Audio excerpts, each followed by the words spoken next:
May it please the Court, Diane Tutt on behalf of the appellants. I would like to reserve 5 minutes for my rebuttal. Thank you. This case involves a dispute between property owner, adjoining property owners. It's not a vexatious suit as sometimes we see in the case law and we hear about. The lawsuit was filed by the Danas because of genuine concerns over the security and safety of their family and their property. As matters now stand, anyone can basically come onto their property because the north end of where the eastern parcel and the western parcel were historically is not gated. And that is why the Danas brought the lawsuit.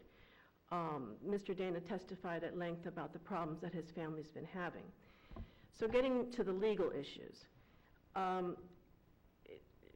In general, if someone wants to have a legal right to use somebody else's property, a portion of somebody else's property, there are basically 3 ways to do that in Florida law, and they are all mutually exclusive.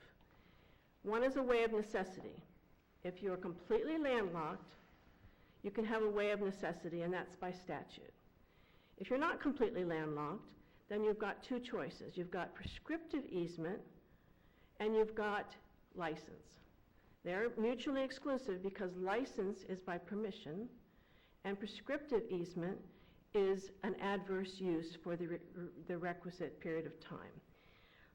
I'm going to focus this morning on the prescriptive easement and the license, and will rest on my brief on the indispensable parties and the way of necessity issues, which were points 2 and 5. Okay, before you do that, can I ask Yes. a quick question about the indispensable parties? It's been stated in the briefing that was not raised below. Is that a correct statement, that really wasn't pled, wasn't raised?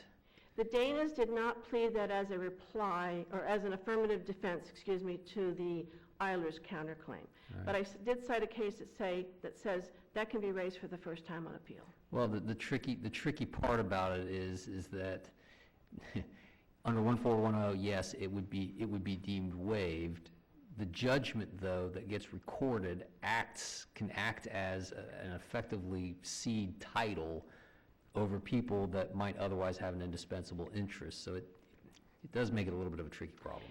I think, and honestly, we foresaw the problem only when the final judgment was entered. Right. Up to that point, I mean, the Danas... Yeah, you all were just focused on the neighbor, just the 2 neighbors that are having the tiff. Correct, and certainly the Danas never asked to use part of the easement on the eastern parcel. All we wanted is for the Eilers not to be able to use our property, which is why it never came up until the end.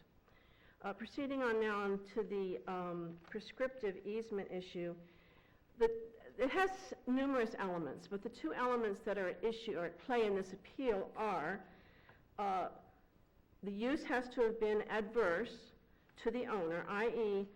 without permission, express or implied, under some claim of right, inconsistent with the rights of the owner such that the owner could have sued to prevent use at any time. That's our point 1.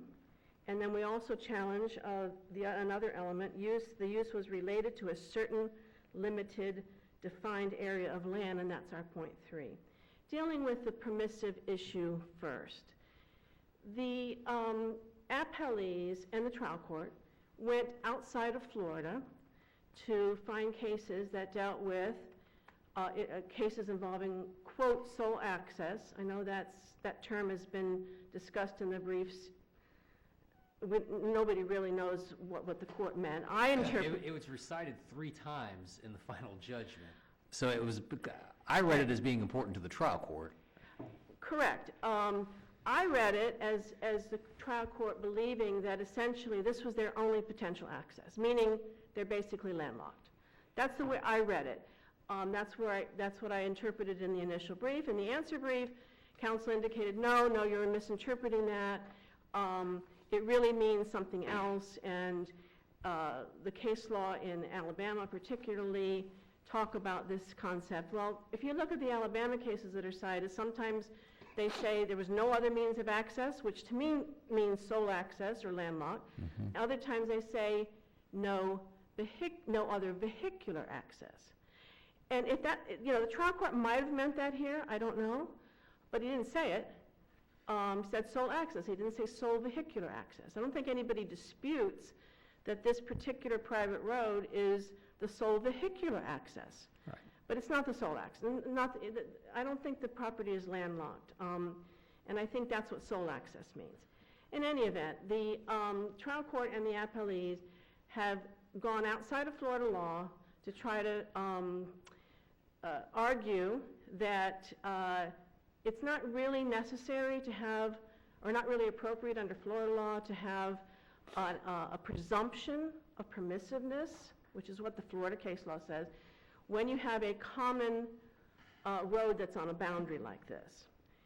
I don't really want to, there's no time this morning to get into all of these extraneous Alabama and Connecticut and all these cases, but I basically want to point out it's not necessary to go outside of Florida. The Florida Supreme Court and this court and the 5th DCA and basically every DCA have said that when you're dealing with a prescriptive easement, there is a presumption of permissiveness. And that puts the burden squarely on the party seeking the prescriptive easement to prove adversity, to prove it wasn't permissive. Recognizing that the case law is abundant in Florida with that principle, the appellees have suggested that this court not apply the Downing case, which is the Florida Supreme Court, I believe, 1958 case, which is the most often cited prescriptive easement case in Florida. The Downing case does state, like all the other cases that we've relied on, that there is a presumption of permissiveness.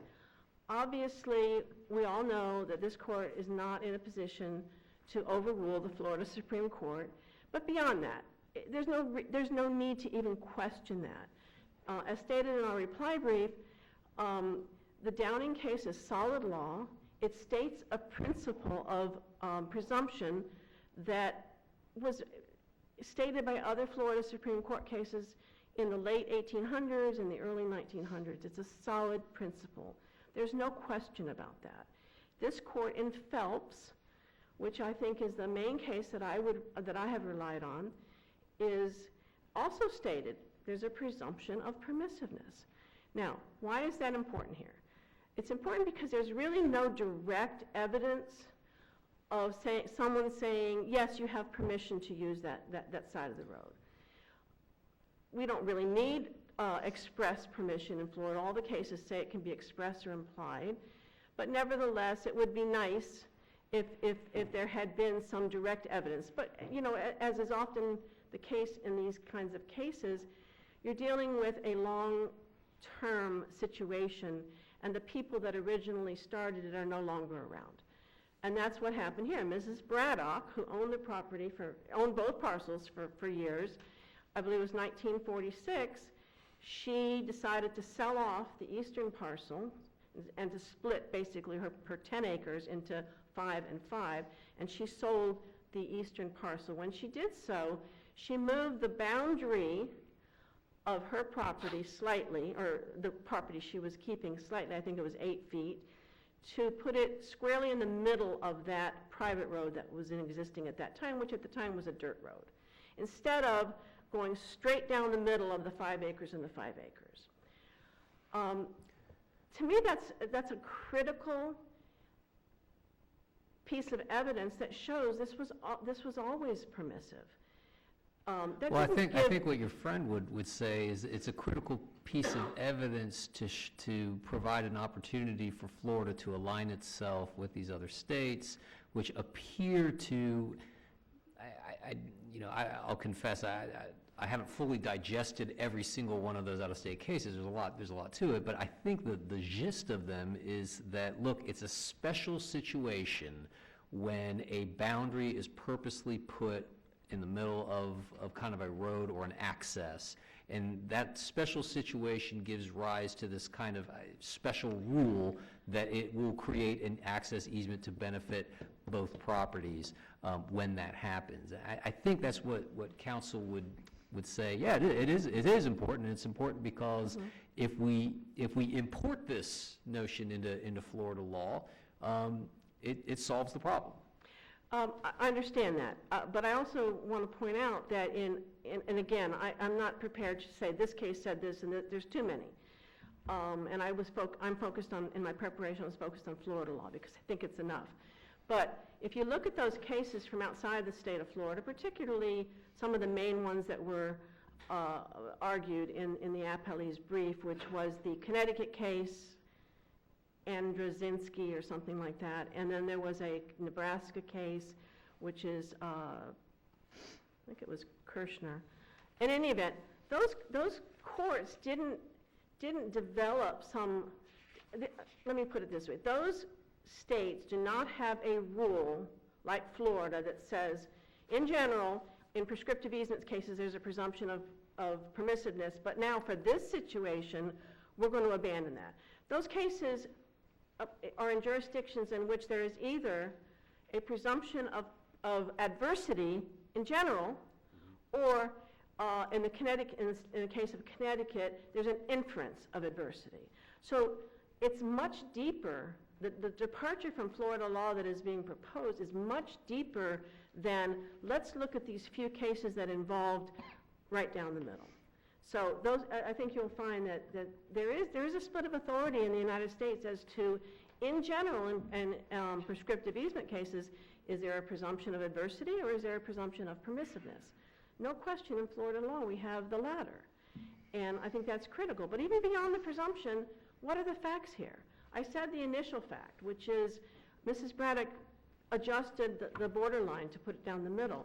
Well, if you look at the Wimbush case, which is one of the cases we relied on, and it's out of the 5th District, very interesting. The court noted that, let me find my notes, that there was overwhelming evidence that the use of the easement commenced with the consent of the servient owner. Commenced, that's what we really have here. This permissive use commenced with Mrs. Braddock, and it continued. The evidence by every witness was that, that this has been going on forever. One of the fact findings by the judge that I have no problem with is that this road was jointly used for 60 years or so. There's no question about that. But the question was whether it was permissive or adverse. And there really is no evidence whatsoever to show, which is the appellee's burden, that this use was adverse. It, by all accounts, was permissive. Nevertheless, the judge found that this was not permissive, and that's a fact finding that is not supported. Wouldn't I hear what you're saying, wouldn't the request for the easement that gets turned down, arguably, wouldn't that be a point of adversity? I mean, at that point, you've now come to the what would be the serving estate owner and said, hey, I'd like an easement, and you've been told no, and you keep using it. Well, you have to look at the full testimony. Mm-hmm. The full testimony was not, no, you can't have an easement. The testimony was, I don't see why that's necessary, yeah. It's just been this way all these years. You don't need an easement. So to me, I know that there's differences of opinion here, but to me that's clearly evidence that it's been permissive. It continues to be permissive. We don't need a legal we don't need a legal document to let you use that road. So the fact is that Florida law is clear. There's a presumption of permissiveness. All of the evidence in this case cries out that it was permissive. And here's what Florida law does not allow. Florida law does not allow a prescriptive easement merely because a strip of land has been used for a certain number of years. Page 26 of the appellee's brief, they advocate for that position. They say, well, if it's been used for a certain amount of period of time, we get a prescriptive easement. And they're using outside of Florida. But we don't need to go there because the Florida cases, although admittedly do not involve a common boundary, but it's still using property of another to access their property. That's the case in Phelps and the Gerard case, both of those cases, which are the main cases that we rely on, involve using part of somebody else's property for access. So the trial court erred in determining that there was a prescriptive easement. You have 15. All right, very briefly, the court did not address license, but that was pled by the Eilers. And very briefly, I would point out that licenses are an oral or written grant saying, yes, you have my permission, but the problem is they're almost always revocable. In order for them to become irrevocable, revocable meaning when the person that gave that right sells, it's gone. It only becomes irrevocable if there is a substantial funds expended or a substantial obligation incurred, and Mrs. Eilers was specifically asked both of those questions, and she said no. There was no substantial sum paid or any substantial obligation incurred. So license cannot, cannot be irrevocable under the facts of this case. Thank you.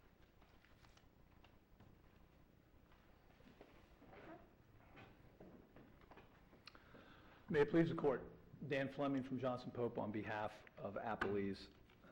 This is a well-reasoned, simple decision that was made by Judge Nielsen that should be affirmed.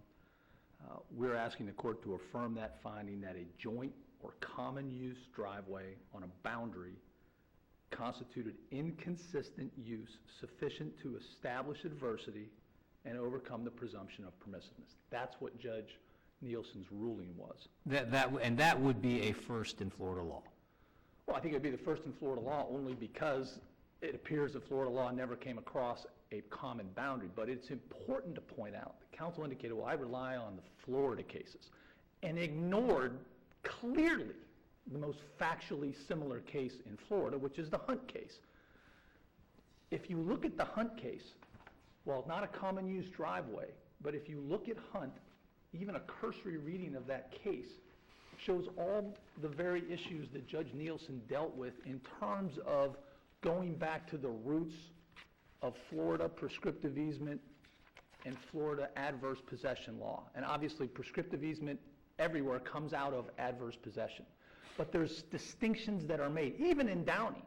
And Judge Nielsen does, we believe, a great job at harmonizing. Now, we point out in our brief, it's clear, we talk about the problems that Downing and Hauser present for a court.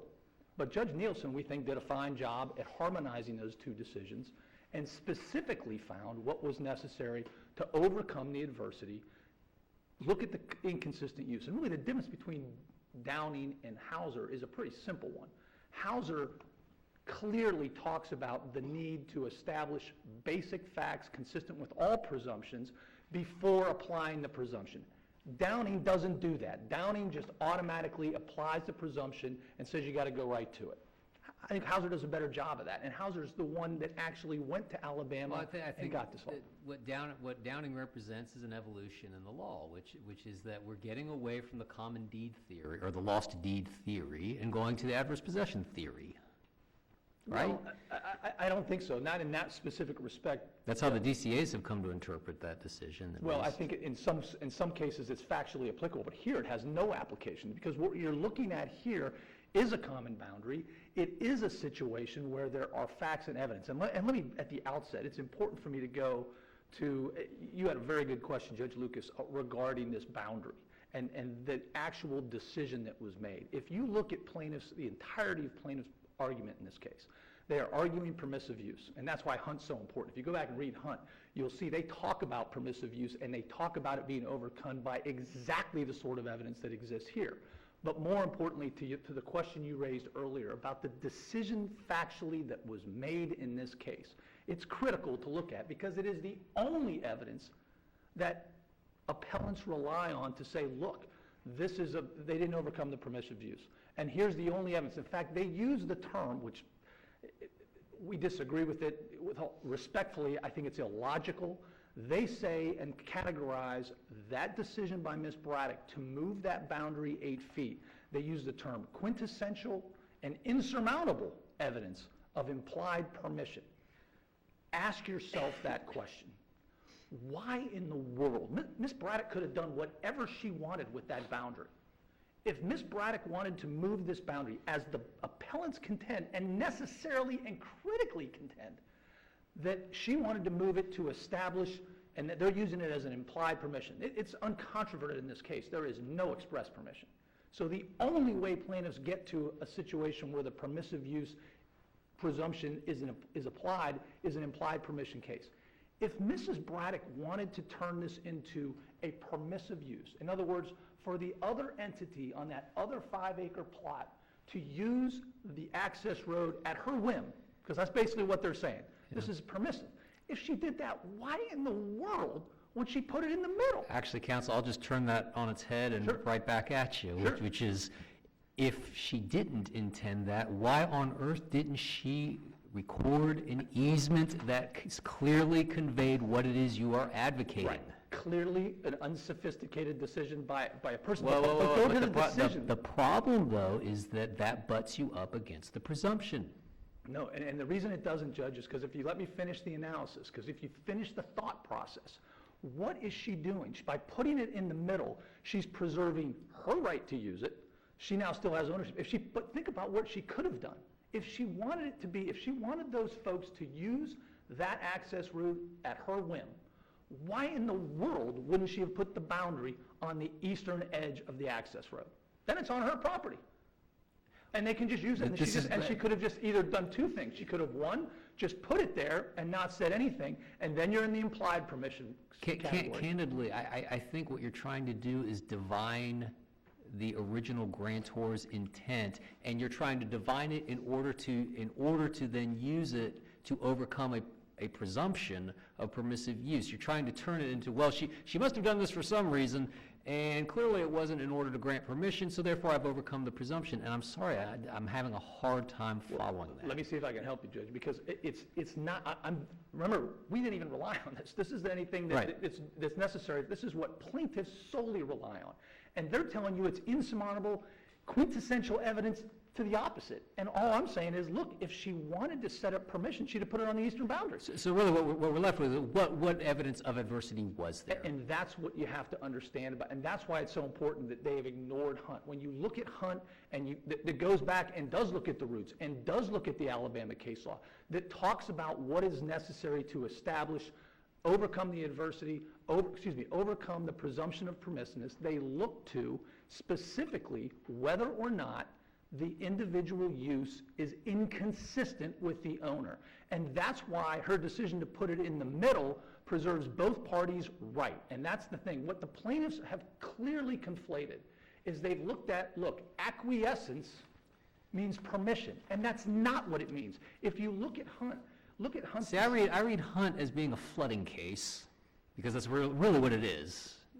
I read Hunt as I believe it was Hunt, was a flooding case. Hunt land is what you're talking about? It's not a flooding, it's a drainage ditch. It's a drainage ditch that had a dam put up on a part of it, which then caused, excuse me, I mean, you read between the lines, and that's what brings the issue to a head, right? Is that now I can't drain my property because the dominant estate has now put a dam up on what should be an easement by prescription.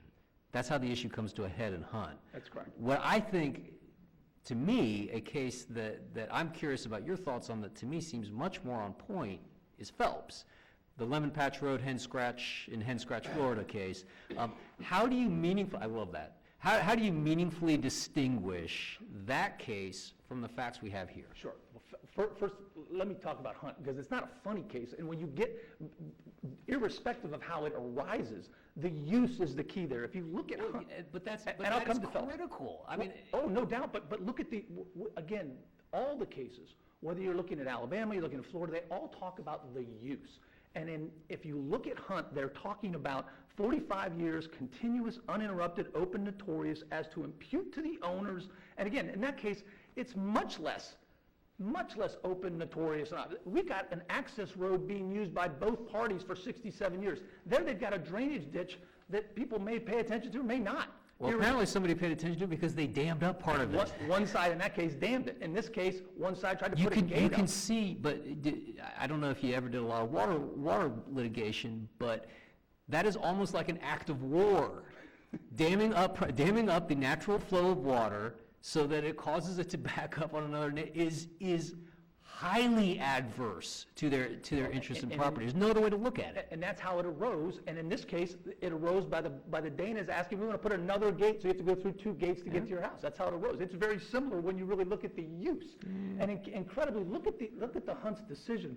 When you look at, again, same as here, the appeal in that case has been advanced upon the sole proposition that there was no proof of adverse use, and hence there could be created no easement by prescription. But then when you look, just like here, in that case, the road department had periodically cleaned the ditch and maintained it, just like the Eilers did in this case. The party seeking the prescription in that particular case, again, if you look at the holding in Hunt, if you go through it, it's amazing the number of things it clicks off very similar to here. Obviously, it's a different type of use, but the use is, in terms of all the relevant reasons, and in terms of the relevant nature of the use, it's important. They're exactly similar. The contention in Hunt is that the evidence showed that the use of the ditch was not exclusive, but was for the mutual benefit of all. This is what they're claiming. They're saying, look, everybody used it, and they're saying, again, if you look at Hunt, that's how you can see how clearly appellants are missing. They are turning the word acquiescence. You're reading Hunt as saying, look, if it's commonly used, and if it's used for a long time, and it benefits everybody, it's a prescriptive easement. You've overcome the presumption. It certainly can be, but again, remember, Hunt's doing this in a context that isn't even a common driveway, that isn't even right, on a boundary. And as our previous interchange, I think, kind of illustrates, it arguably is categorically different because of the nature of what it necessarily imposes upon the servient estate when you dam up an otherwise natural flow of water. I would respectfully disagree that that's the key aspect of the holding. In fact, if you go to the end of Hunt, but all the cases say you look to the facts and circumstances. No question.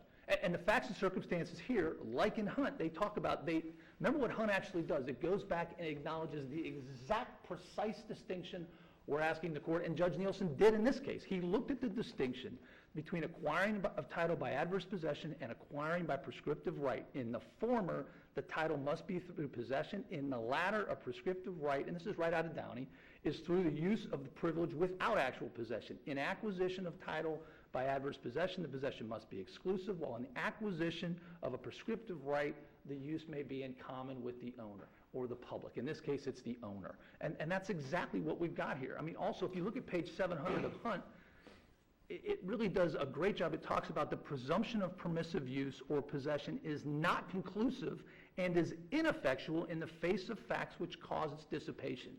In this particular case, remember, the dam's not the normal use. The use in the case of the case, in actual looking at in Hunt, the use is actual just the drainage into the thing. Both parties are using it. That's the use. The dam's just what precipitated the lawsuit.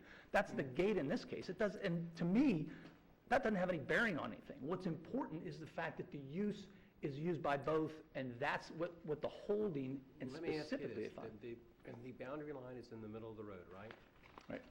Right. So she obviously knows that when she puts it there.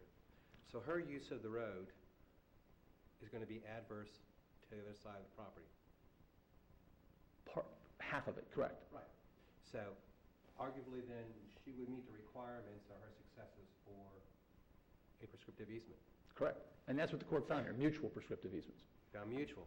Now, the reason I ask this is so if she observes someone else on the other property doing the same thing on hers and says nothing, it seems like, and gosh, I don't like to parse words in the English language this much, but there seems to be a difference. What the other courts in the other states use is the term acquiescence as compared to permissive, saying that, hey, I may not like it, but I'm going to be silent about it and thereby allow it. And there's some of these cases they talk about, and they use the term acquiescence. No question. To it. And Your Honor, Judge, you're right on the money with what I'm saying. I'm seldom right on most anything, but go ahead.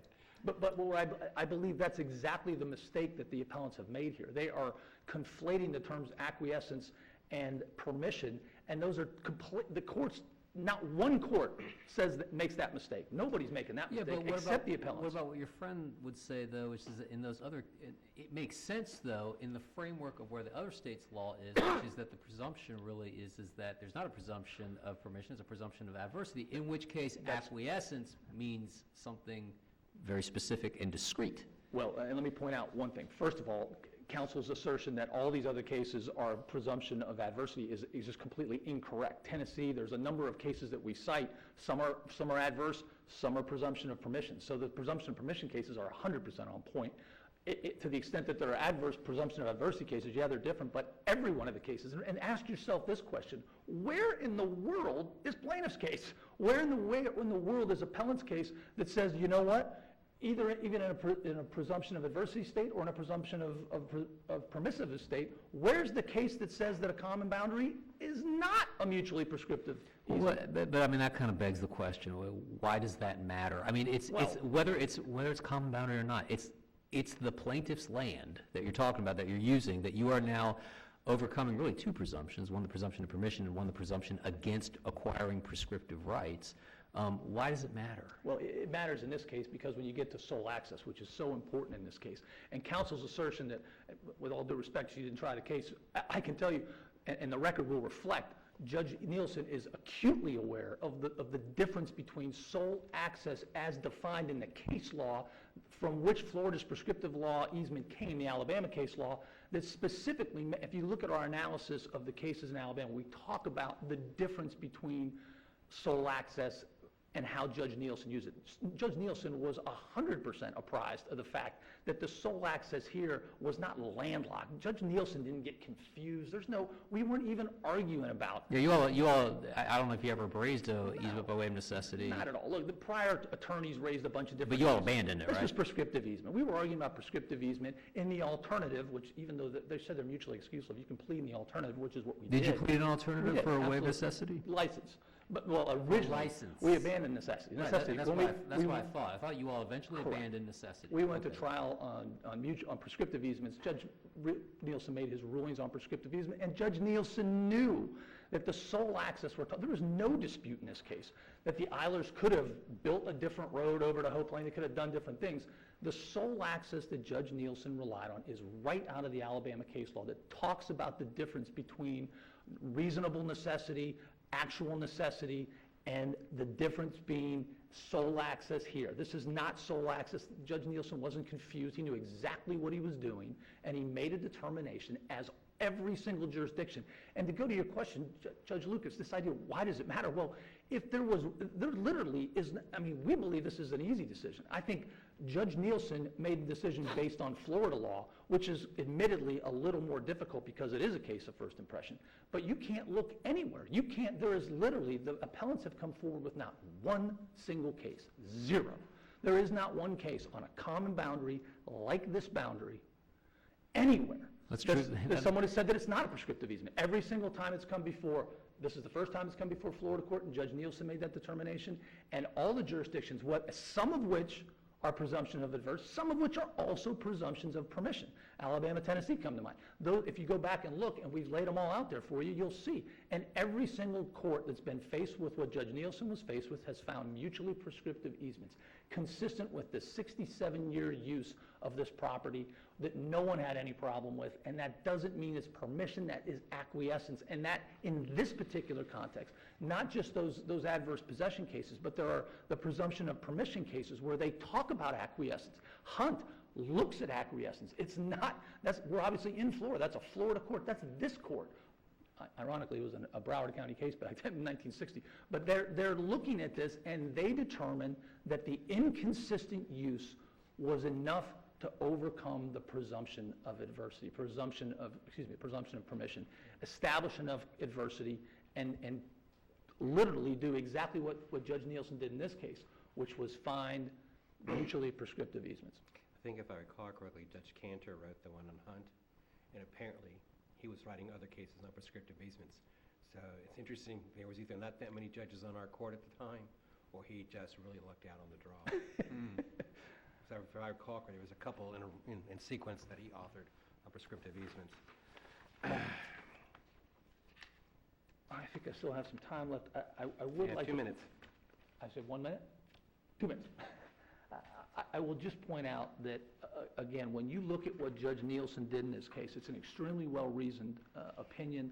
It literally harmonizes in a manner that we believe is consistent, not only with Florida law, but every jurisdiction that has ever looked at this particular type of problem.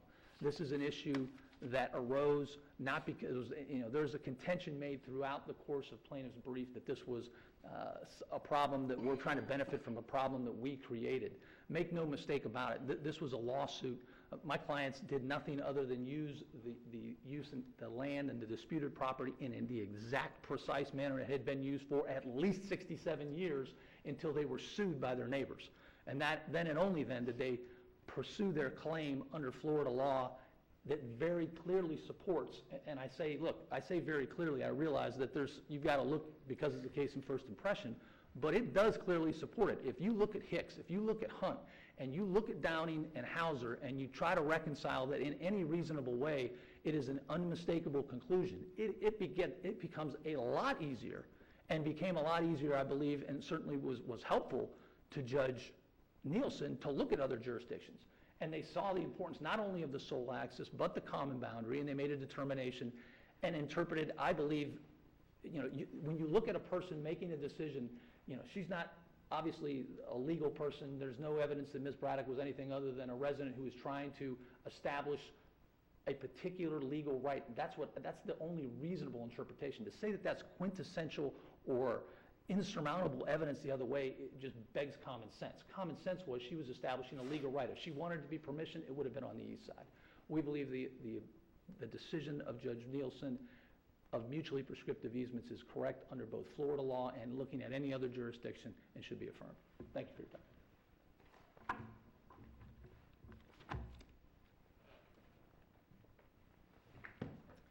Let me first address Judge Nielsen's order, just to clarify. He cited two groups of out-of-state cases. When he was talking about the sole access issue, he cited Alabama cases. When he was talking about a common boundary in the middle of a roadway, he cited cases from a number of jurisdictions. The cases that I think are being relied upon most by the appellees are the cases involving a common boundary in between a roadway.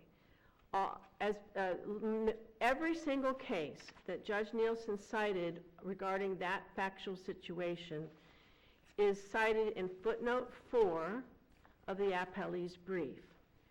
And I've looked at them all. In every single jurisdiction except one, there is, in general, a presumption of adversity. The one jurisdiction where it's not quite so clear is Connecticut. And in Connecticut, there is an inference of adversity. Actually, I think Alabama has a presumption of permissive use. Oh, I'm talking about the cases that were cited for the common boundary, Oh, which okay. was distinct from the sole access cases that were the Alabama cases. Okay. So if you look at the order, it's towards the end, cites Alabama cases involving sole access, then he cites a separate set of cases involving this common boundary down the middle of the road. And I think that's important to make that distinction, that if that's what we're talking about here, we know we're not talking about landlocked, we're really talking about should this court depart from existing Florida law because this is a common road where the boundary is right in the middle. And on those cases, every single jurisdiction that was cited is in a presumption of adversity case, or in one case, Connecticut, an inference of adversity. And that is completely different than Florida law. The Hunt case is clearly distinguishable. In Phelps, this court distinguished Hunt. I can't imagine how this could be, quote, the most factually similar case in Florida, which is what is stated in the appellee's brief. It is not at all similar, because it's a drainage issue, and the owner on whose property this drainage ditch was located is no indication that he used it. Candidly, I think this goes to counsel's point, and to some degree maybe your point as well. The courts have not always been have not always done the best job that maybe they could in articulating exactly what facts they find persuasive that overcomes the presumption. I think that's true, and in some of the I mean, cases, they because don't even talk about the facts They don't at talk about all. it, oh yeah, Hunt basically just doesn't talk about it. Right, and I think that may have been one of the reasons that the Phelps case distinguished it. And there's a couple other cases like that, too, that were cited in the Appellee's brief as standing for the proposition that, you know, they overcame this presumption of permissiveness. Well, there's no facts in some of these cases. Yeah. The ones that really have the facts are Phelps and Girard, and those are both roadway cases. Admittedly, they're not roadway cases where the border between the properties is right down the middle, but they're still roadway cases.